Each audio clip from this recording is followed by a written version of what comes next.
పట్టణ ప్రాంత గృహ నిర్మాణ కార్యక్రమం కింద హైదరాబాద్లోని క్యూర్ పరిధిలో నిర్మించనున్న ఇందిరమ్మ ఎల్ఐజీ ఇళ్ల పథకంలో ప్రభుత్వం సరికొత్త విధానాన్ని అమలు చేయనుంది. ఇళ్లు నిర్మించిన తర్వాత లబ్ధిదారులను ఎంపిక చేయడం కాకుండా ముందుగానే లబ్ధిదారులను ఎంపిక చేసి వారికి ఇళ్లను కేటాయించిన తర్వాతే నిర్మాణం చేపట్టనుంది. ఒకవేళ నిర్మించదలిచిన ఇళ్ల కంటే ఎక్కువ దరఖాస్తులు వస్తే అందరి సమక్షంలో లాటరీ విధానంలో లబ్ధిదారులను ఎంపిక చేస్తారు. దీంతో నిర్మాణాలు పూర్తయ్యాక ఇబ్బంది రాకుండా ఉంటుంది.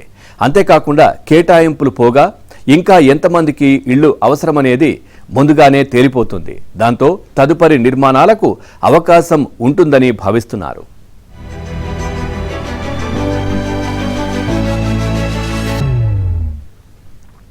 ఇక ఇందిరమ్మ ఇంటి కోసం ఎంపికైన లబ్ధిదారు తమ వాటాకు సంబంధించిన 6 లక్షల్లో ఇంటి కేటాయింపు జరగగానే 1 లక్ష చెల్లించాల్సి ఉంటుంది.